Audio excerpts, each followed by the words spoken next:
चलिए, तो हम लोग यहाँ पर हिमालय पर्वत देख रहे थे और हिमालय पर्वत में ये ट्रांस हिमालय हम लोगों ने कंप्लीट कर लिया था। ट्रांस हिमालय में जितने भी इंपॉर्टेंट फैक्ट है सबको हम लोगों ने समझ लिया है।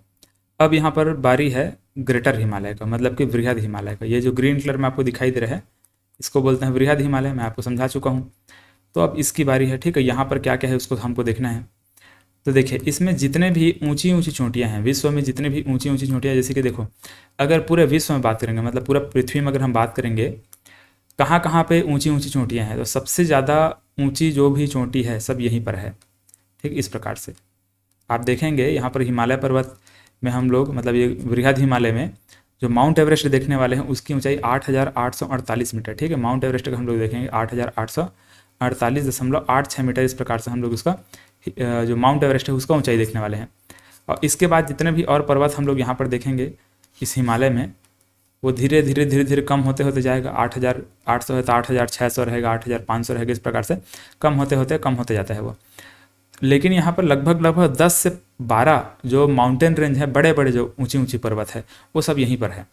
ठीक है, 10 से 12 जो बड़े बड़े ऊंचे ऊंचे पर्वत है सब यहीं है, मतलब कि हमारे भारत में ही, मतलब भारत मतलब कि यहाँ पर हिमालय पर्वत में है। भारत में नहीं कहेंगे उसको, मैक्सिमम चीज़ तो मैक्सिमम तो आपको यहाँ पर नेपाल में चला जाता है। लेकिन जो ऊंची ऊंची पर्वत चोटियाँ हैं वो सब कहाँ है, हिमालय में है। ठीक, इतना आपको याद रखना है। अब उसके बाद अगर हम बात करेंगे तो और कहाँ पे है, अगर हम बात करेंगे हिमालय पर्वत को छोड़ दें, हिमालय पर्वत के अलावा हमारे पूरे इस पृथ्वी में और कहाँ पर ऊंची ऊंची पर्वत हैं, तो सीधा हम चले जाते हैं दक्षिण अमेरिका। दक्षिण अमेरिका में वहाँ पर हम जो एंडीज पर्वत देखते हैं उसके आसपास में एक माउंटेन है जिसको हम लोग जो वर्ल्ड ज्योग्राफी में पढ़ाता हूँ तो वहाँ पर मैं समझाता हूँ, है ना। यहाँ पर तो फिलहाल हमारे पीएससी व्यापम वगैरह वर्ल्ड ज्योग्राफी नहीं आता है। तो सीधा दक्षिण अमेरिका में चले जाते हैं। वहाँ पर जो एंडीज पर्वत में एक माउंटेन रेंज अपन देखते हैं एकांकागुआ नाम से, वो विश्व की सबसे ऊंची, अगर हिमालय पर्वत को छोड़ देंगे तो हिमालय पर्वत को छोड़ देंगे तो वो ऊंची चोटी बन जाती है। ठीक है, लेकिन यहाँ पर अगर हिमालय पर्वत को हम देख रहे हैं तो यहाँ पर विश्व की सबसे ऊंची चोटी हमारा माउंट एवरेस्ट है। ठीक है, तो यहाँ पर देखिए आप कहाँ कहाँ पे है, कौन कौन सी जगह में, उसको हमको याद रखना होगा। ठीक है, फिलहाल तो वर्ल्ड बारे में आपको दिमाग मत खा पाइएगा, इधर बस हिमालय को आप देखिए। ठीक है, भारत को जो भी ऊंची ऊंची पर्वत है इन सब के बारे में यहाँ पर बात करना है। देखिए, तो अब यहाँ पर ये जो ग्रीन कलर में आपको दिखाई दे रहा है, ठीक है, यहीं पर हमको सबको बनाना है। मतलब ये जो ऊंची ऊंची चोटियाँ रहेंगी वो कहाँ पर रहेंगे, यही वृहद हिमालय में रहेंगे, क्योंकि वृहद हिमालय का ऊंचाई सबसे ज़्यादा होता है, मतलब सबसे ज़्यादा है यहाँ पर। तो इस प्रकार मतलब इसीलिए जो ऊंची ऊंची चोटियाँ होंगी वो भी यहाँ पर होंगी। तो एक तो पहले यहाँ पर आपको बनाना है,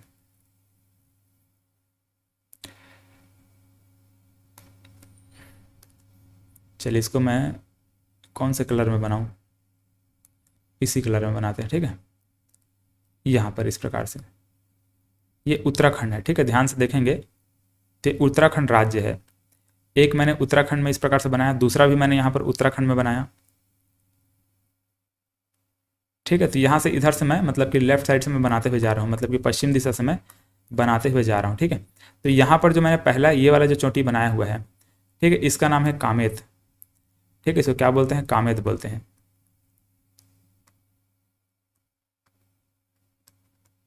और ये कामेत है कहाँ, ये उत्तराखंड में है। ठीक है, तो ये कामेत है।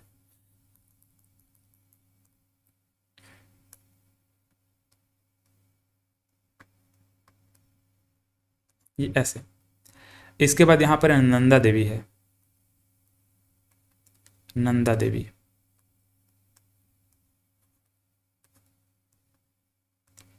ठीक, ऐसे नंदा देवी। तो दो जो मैंने पर्वत बनाया हुआ है, दो ऊंचे ऊंचे माउंटेन पीक मैंने यहाँ पर जो बनाया हुआ है वो कहाँ है, उत्तराखंड में है, दोनों के दोनों।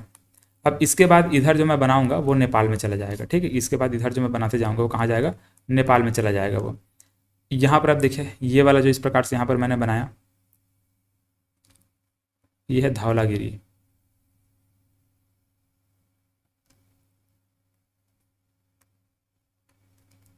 ठीक है, ये धौलागिरी है ना, ध्यान में रखेंगे, धौलाधार नहीं है। धौलाधार हम लोगों ने उधर मध्य हिमालय में देखा था।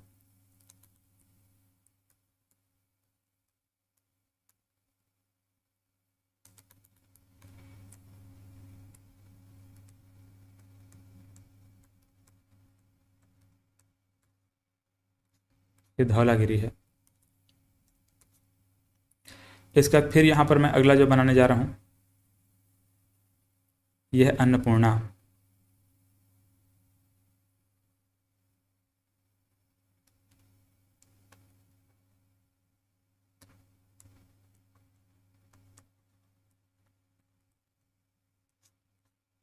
ठीक है, ये अन्नपूर्णा है। इसके बाद यहाँ पर आएगा माउंट एवरेस्ट।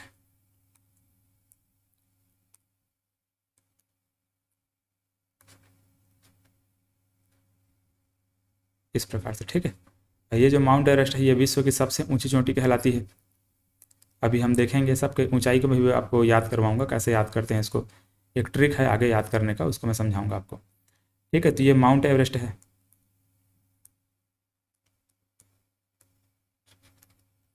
ठीक है, माउंट एवरेस्ट। इसके बाद यहाँ पर आते हैं मकालू।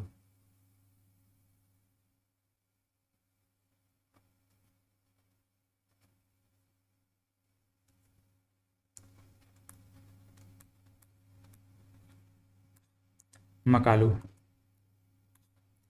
इसके बाद यहाँ पर याद रखेंगे कंचनजंगा।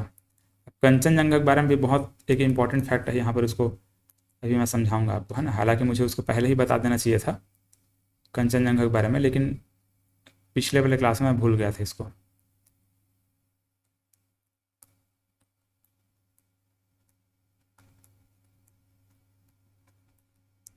ये कंचनजंगा है। देखो अब क्या क्या है यहाँ पर, कामेत है, नंदा देवी है, धौलागिरी है, अन्नपूर्णा है, माउंट एवरेस्ट है, मकालू है और कंचनजंगा है। ठीक है, यहाँ पर इस सबको अगर ध्यान से आप देखोगे तो यहाँ पर क्या बन रहा है। मैंने कामेत पहले बोला, तो कामेत से क्या रहेगा, का रहेगा। नंदा देवी से क्या रहेगा, न रहेगा। धौलागिरी आएगा इसके बाद। ठीक है, ये धौलागिरी ध्यान में रखेंगे। और यहाँ पर ये इसका हम क्या देखे थे, ये धौलाधार था। ये धौलाधार माउंटेन रेंज यहाँ पर था। और ठीक है, ये धौलाधार है और ये क्या चीज़, धौलागिरी है। याद रखेंगे ना, थोड़ा सा कन्फ्यूज यहाँ पर लगता है कन्फ्यूजन, लेकिन कन्फ्यूज नहीं होना है। तो यहाँ पर क्या बना, ये कान धवा बना, मतलब ये अ बनेगा। यहाँ पर अन्नपूर्णा है ना, अन्नपूर्णा। तो कान धव आ। अब यहाँ पर माउंट एवरेस्ट आएगा, फिर यहाँ पर मकालू आएगा तो ममा, और यहाँ पर कंचनजंगा है तो ममा का, ऐसे। तो कान धवा ममा का, ऐसे इसको याद रख लेंगे। ठीक है, कान धवा ममा का मतलब कि यहाँ पर पश्चिम से पूर्व की ओर आपको अगर कोई पूछे तो आप ऐसे बता दें इसको, मतलब ये कान धवा ममा का, ऐसे इसको ट्रिक बनाकर याद रखेंगे तो आप आसानी से इसको बता सकते हैं। का से कामेत है, फिर नंदा देवी है। ठीक है, दोनों कहाँ है, उत्तराखंड में रहेगा। फिर यहाँ पर बाकी सब नेपाल में चला जाएगा। और ये जो कंचनजंगा है वो हमारे छत्तीसगढ़ सॉरी हमारे भारत का जो सिक्किम है वहाँ पर रहेगा। ठीक है, सिक्किम राज्य है यहाँ पर। ये वाला जो आपको अंगूठा टाइप के दिख रहा है ना यहाँ पर उभरा हुआ ऐसे, ये सिक्किम है। तो वहाँ पर क्या रहेगा, कंचनजंगा रहेगा। इस प्रकार से, तो ये कान धवा ममा का, इस प्रकार से इसको याद रखेंगे। तो ये तो हो गया आपका पश्चिम से पूर्व की ओर, इसका विस्तार हम लोग देख लिए। अब इन सब का ऊंचाई हमको याद रखना पड़ेगा। ठीक है, ऊंचाई याद रखने के लिए कैसे याद रखेंगे। अच्छा, यहाँ पर देखो सबसे इंपॉर्टेंट पॉइंट मैं आपको और बताने वाला था। ये जो कंचनजंगा है, कंचनजंगा के जैसे कि हम ऊंचाई देखते हैं तो ये 8,598 मीटर इसका ऊंचाई देखते हैं। ठीक है, और इस कंचनजंगा को हमारे भारत पर स्थित सबसे ऊंची चोटी के नाम से जाना जाता है। ठीक है, कंचनजंगा क्या बोलते हैं, भारत पर स्थित सबसे ऊंची चोटी। अब देखो इसका मतलब क्या है, हम लोगों ने तो केटू देखा हुआ है। अब केटू और कंचनजंगा ये दोनों में कैसा क्या दिक्कत आ रहा है, इसको बोलेंगे भारत पर स्थित। देखो यहाँ पर हम लोगों ने जो केटू देखा है, केटू को क्या बोलते हैं, भारत की सबसे ऊंची चोटी। ठीक है, भारत की सबसे ऊंची चोटी, देखो भारत की सबसे ऊंची चोटी, लेकिन ये पाकिस्तान वाले क्षेत्र, पाकिस्तान ऑक्यूपाइड क्षेत्र में आता है। इधर पीओके है, मतलब कि पाकिस्तान ने इधर को ऑक्यूपाई करके रखा हुआ है। तो इस पाकिस्तान ने ऑक्यूपाई करके रखा हुआ है केटू वाले क्षेत्र को, इसीलिए हम इसको भारत की सबसे ऊंची चोटी बोलते हैं। लेकिन भारत पर स्थित मतलब कि भारत के किसी राज्य पर स्थित, भारत के किसी राज्य पर स्थित कोई ऊंची चोटी है तो वहाँ पर कंचनजंगा है। इसीलिए यहाँ पर हम इसको क्या लिखेंगे, भारत पर स्थित सबसे ऊंची चोटी में लिखूंगा यहाँ पर। ठीक है, यहाँ पर क्या लिखूंगा, भारत पर स्थित।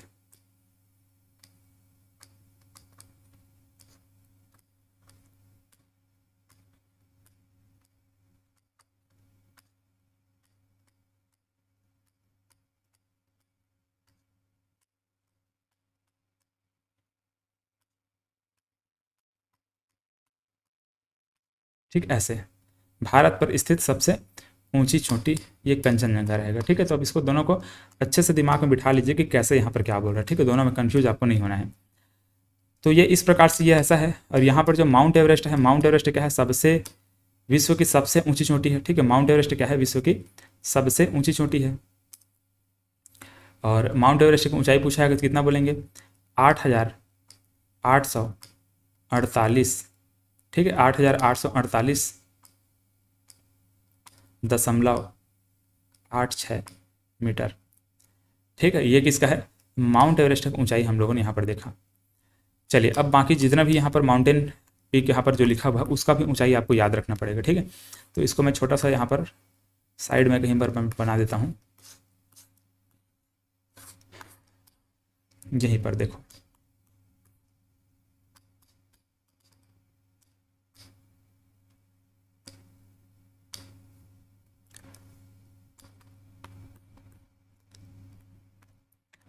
पहले हम लोगों ने क्या देखा, माउंट एवरेस्ट। ठीक है,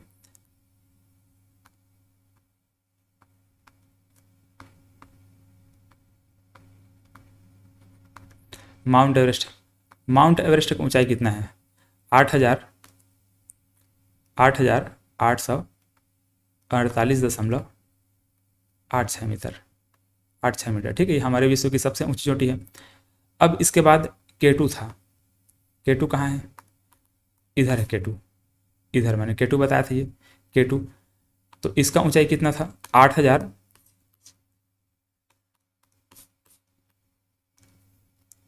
जो केटू है, केटू की ऊंचाई मैंने आपको कितना बताया था, 8,611 मीटर। इसके बाद एक कंचनजंगा है,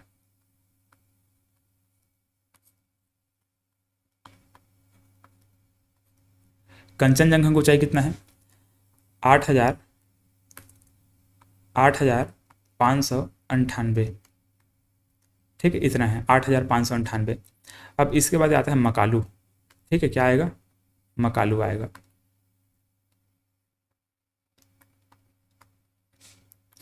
ठीक है, हिमालय यहाँ पर जो माउंट एवरेस्ट है उसी के पास में मकालू है, इसीलिए इसका भी ऊंचाई ज़्यादा है। तो मकालू का ऊंचाई जैसे कि हम देखते हैं तो कितना है, इसका है 8,481।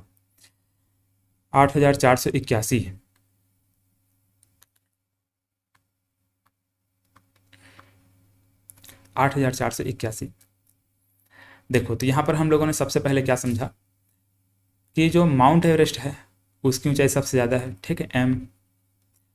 फिर यहाँ पर के मतलब कि एक तो केटू रहेगा और दूसरा क्या है, कंचनजंगा है ना। एक पहला केटू है, फिर उसके बाद क्या है, कंचनजंगा है, मतलब सबसे ज़्यादा ऊंचाई इसकी है। फिर यहाँ पर ये है, फिर यहाँ पर ये है ना। तो इस प्रकार से तीनों को ऊंचाई हम लोग इस प्रकार से देखें। फिर उसके बाद क्या है, ये है, तो ये एम आ गया। तो एम के एम यहाँ पर एक ट्रिक टाइप का बन गया, एक सिंपल सी निमोनिक टेक्निक आप चाहें तो बनाकर याद रख सकते हैं। तो एम के एम। अब यहाँ पर अगला जो आएगा वो डी से नाम रहेगा उसका। ठीक है, फिर जो अगला आएगा वो एन से नाम रहेगा, फिर वो अगला जो आएगा ए से नाम रहेगा, डीएनए बनेगा ये। ठीक है, मतलब कि यहाँ पर क्या आएगा, धौलागिरी आएगा, एन से नंगा पर्वत आएगा, और ए से अन्नपूर्णा आएगा, और इसके बाद फिर से यहाँ पर आएगा एन के एन, एन के एन, ऐसे आएगा। तो यहाँ पर जो डी से नाम बनेगा, ठीक है, डी से क्या रहेगा, धौलागिरी रहेगा।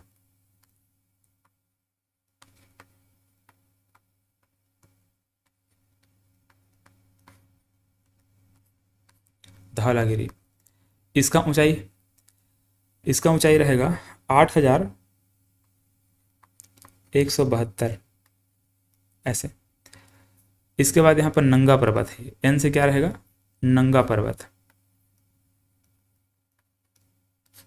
ऐसे नंगा पर्वत। अब नंगा पर्वत की ऊंचाई कितना है, 8,126।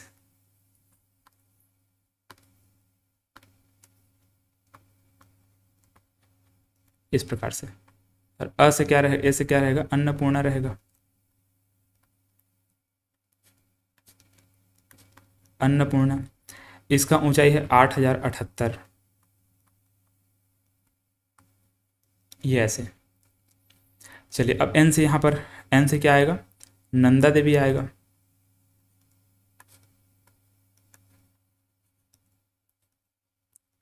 हिंस है नंदा देवी, और नंदा देवी की ऊंचाई रहेगा 7,817 ऐसे। फिर यहाँ पर कैसे क्या रहेगा, कामेत रहेगा, कामेत, और कामेत की ऊंचाई रहेगा 7,756। और फिर यहाँ पर जो नामचा बरवा है वो रहेगा,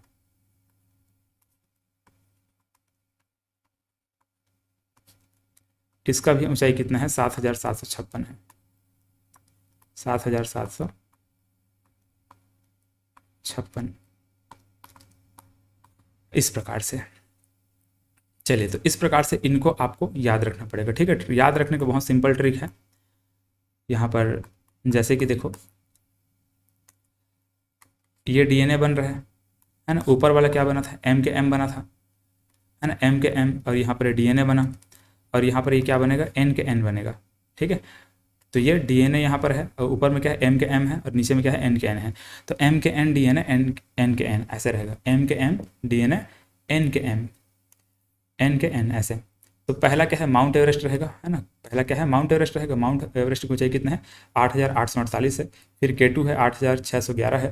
फिर कंचनजंगा 8,598, मकालू 8,481। तो यहाँ पर ध्यान से देखेंगे तो पहले यहाँ पर 8,800 है, फिर 8,600 उतरा, फिर 8,500 आया, फिर 8,400 आया, ठीक है। तो धीरे धीरे उतरते जा रहे हैं, 8,800 से लेकर 8,800, फिर उसके बाद 8,600, 8,500, 8,400, फिर यहाँ पर 8,100, 8,100, फिर 8,078, है ना। यहाँ पर ध्यान देंगे तो डीएनए वाला जो है ना, डीएनए इस डीएनए में क्या है, 110 है, 110 देखिए, 8,100, 8,100, 8,100, सॉरी 8,172, 8,126, 8,078। तो यहाँ पर ये 1, यहाँ पर ये 1, फिर ये 0।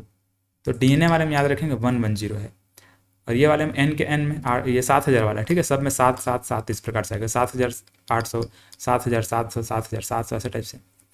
तो इसमें ये 7 7 वाला आ रहा है, इसमें यहाँ पर देखोगे तो 8,100, 8,100, 8,000 ऐसे ऐसे आ रहा है, और इसमें 8,000 में 8,800, 8,600, 8,500, 8,400 इस प्रकार से ये नीचे उतरते जा रहा है। तो इस प्रकार से ये जो भी ऊंची ऊंची पर्वतों के बारे में हम लोग जो बात करते हैं हिमालय पर्वत में, वो यहाँ पर लिखा हुआ है, मतलब यहाँ पर हम लोगों ने देख लिया। चाहोगे तो यहाँ पर इसको लिख भी सकते हो, जैसे कि हम लोगों ने मकालू, ठीक है। तो एम के एम ऐसे याद रखे थे ना, एम के एम। तो मकालू का हम लोगों ने कितना देखा है,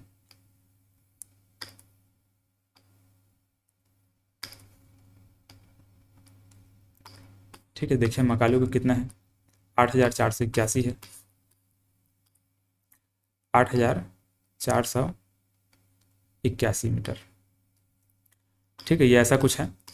इसके बाद अन्नपूर्णा का हम लोगों ने कितना देखा है, डीएनए में देखा था ना, डीएनए में क्या था, 8,126 डीएनए में। फिर धौलागिरी में हम लोगों ने क्या देखा है ना, डीएनए मतलब धौलागिरी में क्या था, डी था, धौलागिरी का डी, और डीएनए का जो वो है मतलब कि 1 था, वो मतलब कि 8,178 के आसपास था ये, 8,178 देखिए है कि नहीं है, 8,178 धौलागिरी, सॉरी 78 नहीं 72 है ना, सॉरी यहाँ पर 78 नहीं, यहाँ पर क्या है 72 है।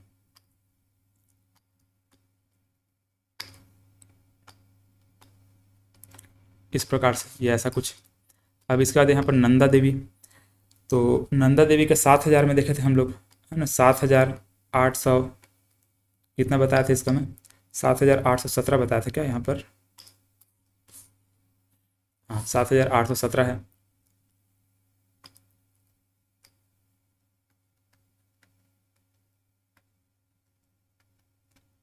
और कामेत का कितना देखे थे, 7,756 ऐसे कुछ, ठीक है। कामेत का कितना, 7,756।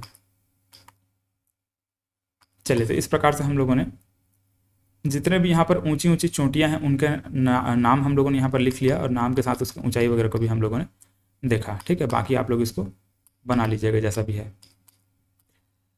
चलो, तो ये हम लोगों ने जितने भी जो वृहद हिमालय में ऊंची ऊंची चोटियाँ हैं उनके बारे में बात किया।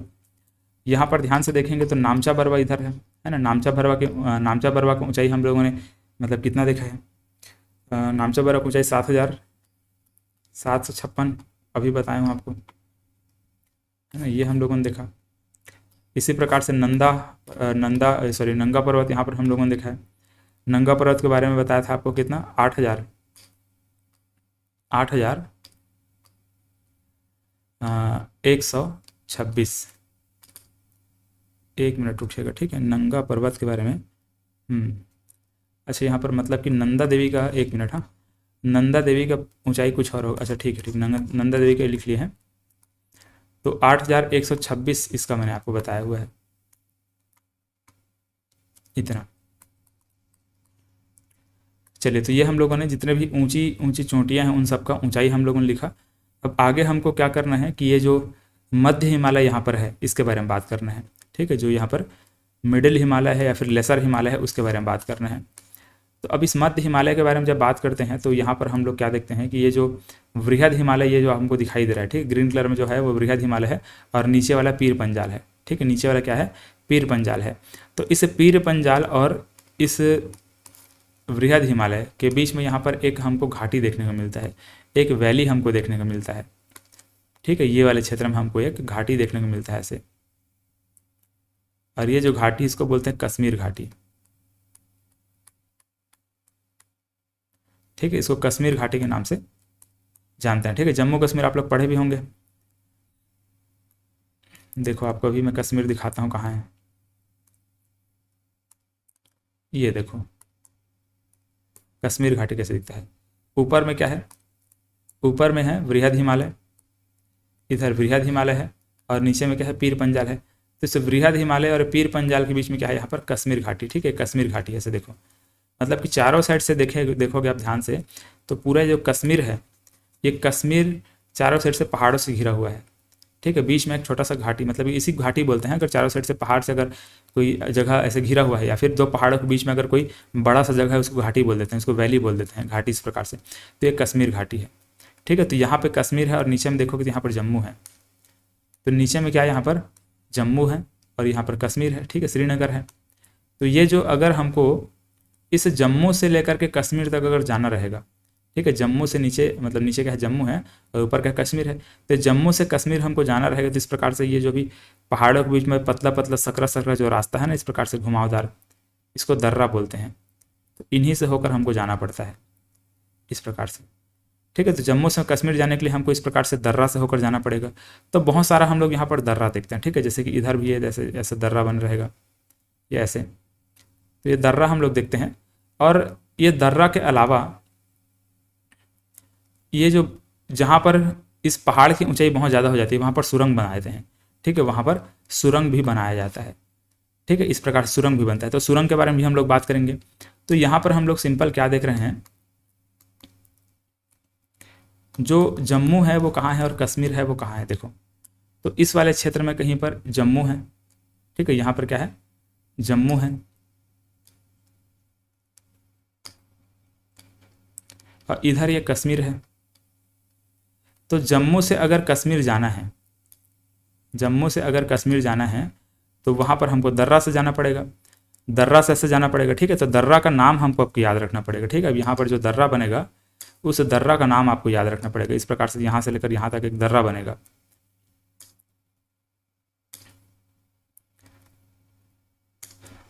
चलो, यहाँ पर अब कलर भी नहीं मिल पा रहा है, ठीक है, इतना ज़्यादा मैं लिख चुका हूँ, ठीक है। तो ये जो दर्रा है, ये दर्रा कौन सा है, ये दर्रा को बोलते हैं बनिहाल दर्रा, है ना। दर्रा किसको बोलते हैं, अभी मैंने आपको दिखाया ना, पहाड़ों के बीच में सकरा सकरा जो रास्ता दिख रहा था उसी को दर्रा कहा जाता है।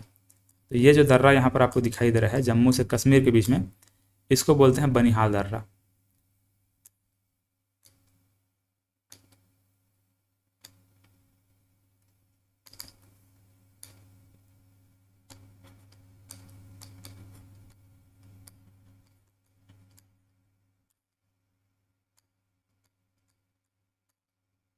है ना, यह बनिहाल दर्रा किसके किसके बीच में पूछा जाएगा, तो जम्मू से कश्मीर के बीच में बनिहाल दर्रा है।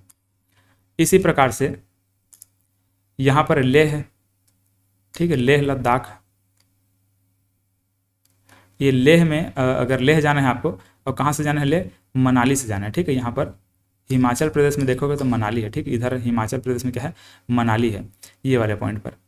तो इस हिमाचल प्रदेश में जहाँ पर मनाली है, इस मनाली के आसपास से, मान चलो ये मनाली यहाँ पर है, तो इस मनाली से हमको जाना है कहाँ, लेह जाना है, ऐसे। तो ये हमको इस प्रकार से जाना पड़ेगा, है ना, इधर से बोलो चाहे उधर से बोलो, इस प्रकार से मनाली से लेह जाएंगे। तो यहाँ पर जो दर्रा हमको देखने को मिलता है, इस दर्रा का नाम है रोहतांग दर्रा।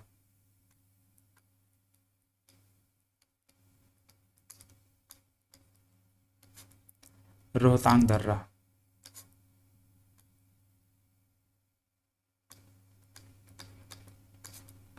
ये ऐसे। तो दो दर्रा हम लोगों ने देखा। अब अगर डायरेक्ट आपको कहाँ जाना है, कश्मीर से जाना है सीधा कहाँ, लेह जाना है, ये ऐसे, इस प्रकार से कश्मीर से लेह जाना है। तो यहाँ पर जो दर्रा है उसको बोलते हैं जोजिला दर्रा।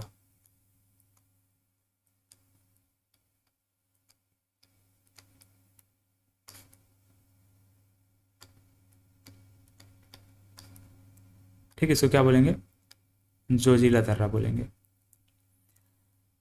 चलिए, तो 3 दर्रा के बारे में हम लोगों ने बात किया। कौन कौन सा दर्रा, एक तो बनिहाल दर्रा हम लोगों ने बात किया, जम्मू से कश्मीर जाने के लिए यहाँ पर बनिहाल दर्रा है ना, जम्मू से कश्मीर के लिए क्या है, बनिहाल दर्रा। और कश्मीर से लेह जाने के लिए यहाँ पर जोजिला दर्रा है। और मनाली, ठीक है, उत्तराखंड सॉरी हिमाचल प्रदेश में यहाँ पर मनाली है, इस मनाली से जाना है कहाँ, लेह जाना है, तो यहाँ पर क्या चीज़ है, रोहतांग दर्रा है। चलिए, तो इस प्रकार से ये 3 ठो दर्रा के बारे में हम लोगों ने बात किया हुआ है। अब यहाँ पर हम लोग इन्हीं दर्रा में कुछ सुरंग भी देखने वाले हैं, ठीक है, आगे हम लोग सुरंग के बारे में भी बात करेंगे। इन्हीं दर्रा में हम क्या देखने वाले, सुरंग देखने वाले हैं। तो जहाँ पर ऊंचाई बहुत ज़्यादा हो जाती है, जहाँ पर ये जो माउंटेन पीक है, मतलब ये जो पर्वत है, जैसे कि यहाँ पर ये पीर पंजाल है, तो इस पीर पंजाल की ऊंचाई जहाँ पर बहुत ज़्यादा होती है, वहीं पर इस प्रकार से बीच में सुरंग बनाए थे, ठीक है, बीच में क्या बनाते हैं, सुरंग बनाए थे, ऐसे सुरंग बन जाता है, सुरंग बनाते हैं। और वैसे यहाँ पर भी एक सुरंग बना हुआ है। तो 2 ठो सुरंग हम लोग यहाँ पर देखने वाले हैं, ठीक है। एक तो यहाँ पर सुरंग देखने वाले हैं, मतलब कि पीर पंजाल रेंज में, ठीक है, पीर पंजाल रेंज में कुछ इस वाले पॉइंट पर हम एक सुरंग देखेंगे, ठीक है, यहाँ पर इस प्रकार से, और दूसरा हम यहाँ पर सुरंग देखेंगे इस प्रकार से। ये तो दोनों कहाँ हैं, पीर पंजाल जो श्रेणी हम लोग लिखे हैं, इसी पीर पंजाल श्रेणी में जो सुरंग है उसको मैं बनाने वाला हूँ, ठीक है। तो जो पहला सुरंग यहाँ पर, ये इधर जो मैं बना रहा हूँ, मतलब कि जम्मू कश्मीर में ये वाला पॉइंट पर जो मैं सुरंग जो बनाने जा रहा हूँ, ये जो सुरंग का नाम है, इसका नाम क्या है, अटल टनल है, सॉरी अटल टनल नहीं, इसका नाम है आपका जवाहर सुरंग, ठीक है, अटल इसका नाम रहेगा, अटल सुरंग,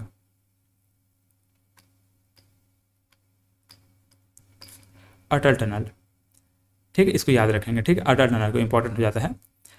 अटल टनल का अगर लंबाई आपसे पूछा जाएगा तो 9.02 किलोमीटर, ठीक है, ये इंपॉर्टेंट है क्योंकि यहाँ से एग्जाम में प्रश्न बना हुआ है, ठीक है, कोई एग्जाम था अभी, क्योंकि ये जो सुरंग है नया सुरंग है ना, ज़्यादा पुराना नहीं है, 2020 के आसपास इसका उद्घाटन किया गया था, बन रहा था बहुत पहले से, ठीक है, बन रहा था बहुत पहले से, लेकिन बनकर तैयार कब हुआ, ये 2020 में बन करके तैयार हुआ है, अटल सुरंग। और यहाँ पर ये जो सुरंग मैंने बताया जम्मू कश्मीर में, ये है जवाहर सुरंग।